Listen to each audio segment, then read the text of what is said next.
요한복음 10장 22절에서 31절까지 말씀을 교독합니다. 예루살렘에 수전절이 이르니 때는 겨울이라. 예수께서 성전 안 솔로몬 행각에서 거니시니 유대인들이 애워싸고 이르되 당신이 언제까지나 우리의 마음을 의욕하게 하려 하나이까?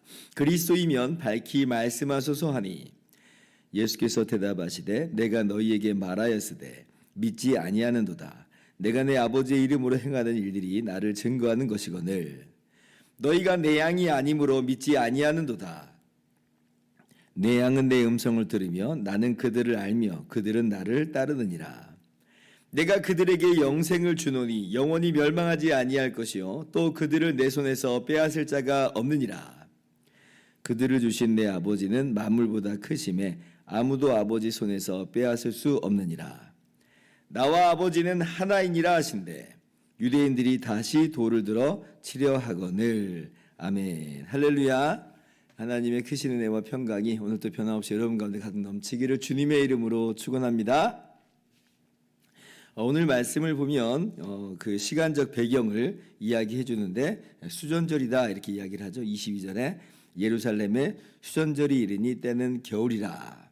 이 수전절이라고 하는 이 절기는요, 성경에 다른 곳에는 나오지 않고 오직 이 요한복음 10장 22절에만 나오는 이 절기, 유대인의 절기인데요. 그 배경은 그렇습니다. 성전을 고친 절기다. 이제 문자적으로 풀면 이제 수전절이다. 그래서 이렇게 이야기를 하는데 어떤 역사적 배경이 있냐면요, 그 신구약 중간기의 그 역사의 배경이 있습니다. 이 이스라엘 이제 남유다 왕국이 바벨론 제국에 의해서 BC 586년에 이제 완전 망하잖아요. 그 이후로 이스라엘 유대인들은 이제 뿔뿔이 흩어져 이제 살게 되는 그 이제 민족으로서 자리하게 되는데 특별히 이제 그때에 어떤 나라의 지배를 또 받기도 하냐면 바벨론 제국의 지배를 받고 그다음 페르시아 제국의 지배를 받고 그다음에 헬라 제국의 지배를 받아요. 그 헬라 제국이 이제 뿔뿔이 이제 분열을 할 때에 이 시리아 지역의 셀류커스 왕조에 의해서 지배를 이제 받기도 합니다. 근데 그때 이제 그 셀류커스 왕조의 안디오쿠스 에피파네스라는 이 악한 이제 왕이 예루살렘 성전에다가 제우스 신상을 세우고 그리고 제단의 돼지를 잡아다가 제사를 드리는 일이 있게 됩니다. 그러니까 이 이스라엘 사람들의 성전을 완전히 이제 더럽힌 것이에요. 왜냐하면 지금 어떻게 하나님의 성전에 제우스 신상을 세울 수 있는 것이며, 그리고 이제 돼지는 이게 제물에 속하지 않는데 돼지 피를 이제 뿌렸으니까 이거는 이제 모독을 한 것이에요. 그래서 이제 경건한 유대인들이 막 참을 수 없어서 유다 마카비를 중심으로 들고 일어나는 거예요. 그리고 마침내 예루살렘을 탈환하고 그래서 이 예루살렘 성전에 세워진 우상들을 다 깨뜨리고 성전을 정결하게 합니다. 이것이 이제 BC 164년에 있었던 일이에요. 그것을 이제 기념하는 절기가 바로 이 수전절입니다. 성전을 다시 수리했다, 깨끗하게 고쳤다라고 하는 것이죠. 그리고 이제 20년 뒤에는 그 여세를 몰아서 독립국가까지 이제 이르게 됩니다. 그러니까 이 신구약 중간기 때 한 번도 나라를 이룬 적은 없는 것이 아닌 것이고요. 오히려 한 번 왕조를 이루고 그 왕조가 80년에서 한 100년 정도는 이제 가는 그런 왕조로서 자리매김을 해요.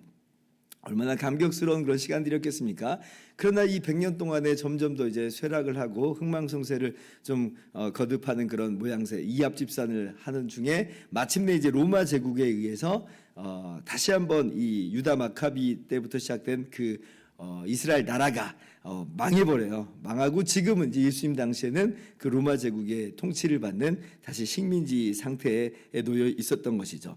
이러한 역사적 배경에서 수전절에 유대인들이 예수님을 둘러싸면서 이야기하는 것입니다. 24절에 당신이 언제까지나 우리의 마음을 의욕하게 하려 하나이까 그리스도이면 밝히 말씀하소서. 어떠한 이 심정과 어떠한 지금 마음이 이 안에 담겨 있는 거겠어요? 유다 마카비와도 같은 그 영웅이신지, 영웅이 되라는 거죠. 어떻게 보면 영웅인지를 물어보고 있는 겁니다. 당신이 그런 그리스도냐? 그래서 우리나라를 다시 정치적으로나 군사적으로나 다시 독립국가로서 주권을 가진 국가로서 세워줄 바로 그분이냐라고 이제 이야기를 하고 있는 것이에요. 예수님이 이제 대중들 앞에서 당신을 드러내신 지가 꽤 시간이 흘렀으니까요. 2년이 좀 넘었잖아요. 그래서 많은 기적들을 행하시고 심지어 떡 5개와 물고기 2마리를 5,000명을 먹이시는 기적까지 행하셔서 그때도 막 사람들이 예수님을 왕으로 세운다 막 그랬었잖아요. 정말 그리고 이제 그러니까 사람들이 예수님을 향해서 환호성을 지르고 또 환영을 한 사람들이 있고 막 그랬습니다. 이분이야말로 정말 우리를 구원할 분이다. 약속된 메시아다. 막 그런 기대감을 갖고 있는 것이죠. 그런데 이제 유대 지도자들의 생각은 좀 달랐어요. 그러니까 일반 대중들은 예수님에 대해서 환호하는 쪽이 좀 많았다라고 한다면, 근데 바리새인 같은 지도자들은 오히려 예수님은 죄인이다, 하나님께로서 오신 자가 아니다라고 그렇게 단정을 짓습니다. 그리고 예수님을 그리스도라 이렇게 추종하고 믿는 사람들, 다른 사람들은 출교시키기로 결의까지 했다 그랬죠. 그래서 요한복음 9장에 날 때부터 소경이었던 사람, 맹인이었던 사람이 눈을 띄워줬는데도 불구하고 그걸 다 조사를 하고 알았음에도 불구하고 예수님을 거절하고 예수님을 따르는 그 맹인마저도, 고침받은 그 맹인마저도 거절을 해버리잖아요. 내쫓아 버리잖아요. 왜 그런가? 예수님이 이 기적을 행하셨는데 항상 언제 행하시냐면 성경 기록을 보면 안식일에 그렇게 기적을 행하셨거든요. 자기들이 볼 때는 이 안식일은 생명과도 같은 건데 안식일을 지키지 않아서 자기 민족이 하나님께 심판을 받았다 이렇게 생각을 하고 있는데, 이 안식일을 깨뜨리니까 오히려 예수님은 하나님께로서 오신 자가 아니다, 죄인이다 이렇게 단정을 지었던 거예요. 위험인물이다라고 하는 거죠. 그를 따르는 대중들은 미혹된 거고, 그러다가는 더 이제 우리가 하나님께 벗어난다, 이제 이런 식으로 생각을 한 것이에요. 그러니까 이제 유대인들도 헷갈리는 거예요. 왜냐하면 아니 우리의 지도자들은 지금 예수님을 부인한다는 거죠. 자기들이 볼 때는 기적도 많이 행하시고 말씀도 좋고 이제 그러니까 그리스도인 것 같기도 한데, 근데 이제 지도자들은 예수님을 부인하고 거절하고 제거까지 하려고 하니까, 죽이려고까지 하니까 지금 왔다 갔다 하는 겁니다. 그래서 요한복음 10장까지 이제 오는 그 내용을 쭉 보면 어떤 사람은 믿었다가 나중에 안 믿기도 하고, 어떤 사람은 주님을 따르기도 하고, 또 어떤 사람은 예수님을 거절하기도 하고, 막 사람들의 마음이 계속 나눠져 있는 것을 봐요. 우리가 읽었던 10장 22절 바로 위에도 보세요. 어떤 사람은 예수님을 향해서 귀신 들렸다 이렇게 이야기도 하는데, 또 21절 보면 아니 이 말은 귀신 들린 사람의 말이 아니다, 어떻게 귀신이 맹인의 눈뜨게 할 수 있느냐 하면서 예수님은 귀신 들리지 않았다 뭐 이렇게 또 변호도 한단 말이에요. 막 사람들이 막 분쟁이 일어납니다. 그러니까 지금 이제 우르르 몰려와서 예수님께 물어보는 거예요. 언제까지 우리 헷갈리게 할 겁니까? 분명 당신이 그리스도라면 분명하게 말해 보시오. 자, 그래서 오늘 이 말씀 보면 어떻게 보면 유대인들이 지금 예수님께 분명한 입장을 좀 밝혀달라라고 지금 이야기하는 것 같아 보여요. 그렇게 언뜻 보입니다만은, 그러나 오늘 말씀은 사실은 단순히 기여 중립이라고 할까요? 입장을 지금 유보하고 중립으로 두고 예수님께 물어보는 형태는 아닙니다. 자, 왜 그러냐면 예수님께서 지금 사실 헷갈리게 한 것이 예수님이 말씀을 안 하셔서 헷갈린 것, 그런 게 아니라는 거죠. 예수님이 어떤 행동과 액션을 하지 않았기 때문에 헷갈린 게 아니에요. 지금 이들이 미혹되어 있는 이유, 이들이 의혹되고 헷갈려 하는 이유는 유일하게 딱 하나입니다. 자기들의 입맛에 안 맞았기 때문에 그래요. 긴가민가 하는 이유는 뭐냐면 지금 자기들의 입맛에 맞지 않았기 때문에 그렇다는 것이죠. 왜냐하면 예수님께서는 지금까지 수많은 기적을 행하셨고요. 예수님이 그리스도가 아닌 척한 적이 없어요. 모호하게 그냥 흘리신 것도 아니에요. 예수님께서 하나님께로서 왔다. 나는 아버지께서 보내신 일을 했다. 난 하나님이 내 아버지시다. 명백하게 이야기를 하셨거든요. 근데도 불구하고 지금 그 모든 말씀과 그 모든 기적을 보고 나서도 여전히 지금 당신이 그리스도인지 밝히 말하시오 이렇게 이야기를 하는 것이에요. 이 말은 지금 당신이 우리의 입맛에 맞게만 행동하면 우리가 그리스도라고 믿고 따를 텐데 라고 하는 그들의 속마음이 담겨 있는 것입니다. 그러니까 25절에 예수님께서 이렇게 말씀하시는 거예요. 내가 너희에게 말하였으되 믿지 아니하는도다. 이미 주님께서는 말씀하셨고 주님의 행동이 증거하고 있다는 거죠. 그런데 유대인들은 그럼에도 불구하고 믿지 않았고 믿지 않고 있고 지금도 의혹이 돼 있다라고 하는 것은 자기들의 입맛에 맞는 그리스도를 예수님께 요구하고 있는 그런 모습들이다라고 하는 것이에요. 그러면서 예수님께서 참 놀라운 이 신비를 하나 말씀하시는데 너희들이 그렇게 믿지 않는 이유는 바로 너희들이 내 양이 아니기 때문에 그렇다라고 이렇게 말씀하세요. 26절 같이 한번 읽어봅시다. 너희가 내 양이 아니므로 믿지 아니하는도다. 너무 신기하죠. 우리는 일반적으로 그냥 생각하기를 예수님을 믿으면 예수님이 양이 되고 예수님을 믿지 않으면 예수님의 양이 아닌 것으로 그렇게 생각을 합니다. 표면적으로 보면 그게 틀린 말이 아니에요. 왜냐하면 요한복음 1장 12절에도 영접하는 자, 그 이름을 믿는 자들에게는, 그러니까 예수 믿는 자는 하나님의 자녀가 되는 권세를 주셨으니라고 그래요. 예수님 믿으면 하나님의 양이 되는 것이고 예수님의 양이 되는 거고 예수님 믿으면 하나님의 자녀가 되는 것이에요. 그런데 예수님께서는 그보다 더 깊은 내용, 더 궁극적인 내용을 가르쳐 주시는 거죠. 뭐냐? 사실은 하나님께 선택된 자이기 때문에 믿는다는 거예요. 하나님께서 선택하신 주님의 양이기 때문에 믿는다. 그래서 믿어서 정말 주님의 양으로 나타나고 주님이 양이 된다라고 하는 것이에요. 그래서 요한복음 1장 12절에 영접받은 자 곧 그 이름을 믿는 자들에게는 하나님의 자녀가 되는 권세를 주셨으니 라고 말씀하시면서 바로 뒤에서 13절에 뭐라고 말씀하시냐면 이는 혈통으로나 육정으로나 사람의 뜻으로 나지 아니하고 오직 하나님께로서 난 자들이니라. 하나님께로서 났으니까 하나님께서 택하셨으니까 예수님을 믿게 됐다라고 하는 그 신비함을 이미 요한복음 1장 12절 13절에서도 교훈하여 주셨죠. 오늘 말씀도 마찬가지예요. 너무 신기한 이야기예요.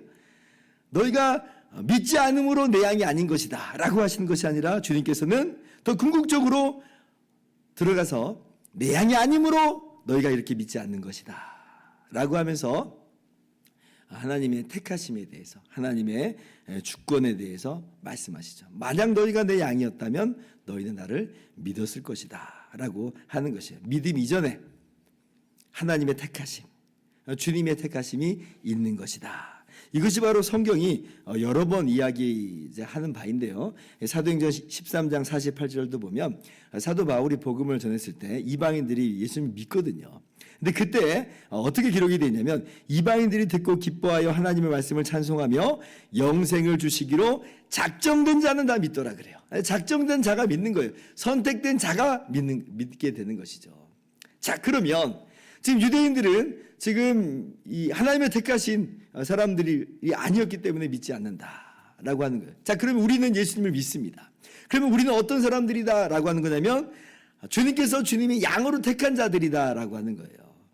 그래서 우리가 예수님을 믿는다라고 하는 거죠. 우리가 뭐 이 유대인들보다 나은 게 뭐가 있나요? 또 지식이 대단하나요? 뭐 우리가 가진 게 있나요? 우리가 어떤 조건과 자격이 출중해서 그렇게 예수님을 믿고 있고 우리가 정말 그 똑똑해서 예수님을 믿고 있는 것인가요? 그래서 우리가 유대인들을 향해서 이런 미련한 사람 이렇게 말할 수 있는 그런 우리가 그런 자격이 있는 건가요? 전혀 그렇지 않아요.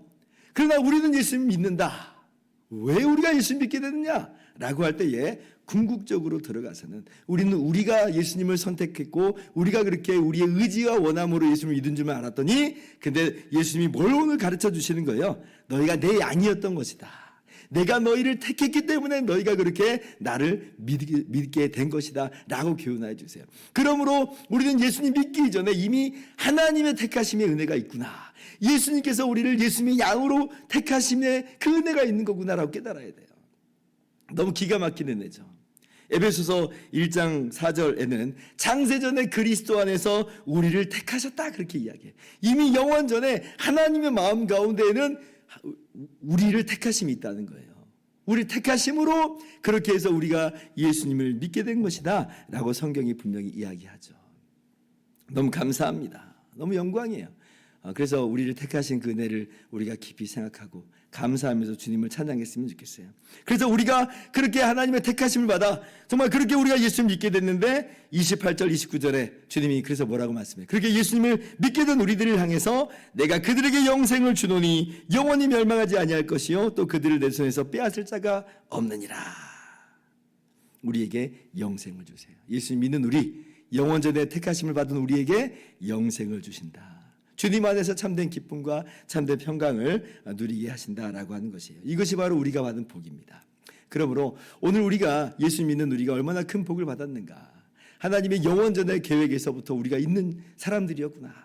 그런 복을 우리가 받았구나. 정말 그래서 예수님께서 우리를 위해서 대신 이 땅에 오신 것이고 우리를 위해서 대신 십자가에서 죽으신 것이구나. 택하신 은혜가 있고 대신 십자가에서 죽으심으로 건지신 은혜가 있는 거구나. 거저 우리는 이 은혜를 받은 것이구나 라고 기억하면서 오늘도 그렇게 택하신 은혜를 찬양하며 감사하며 영생을 주신 우리 주님께 감사하고 찬양하면서 정말 휘파람 부르며 노래 부르며 기쁨과 찬양하면서 살아가는 복된 오늘 하루의 시간 될 수 있기를 주님의 이름으로 축원합니다. 기도하겠습니다.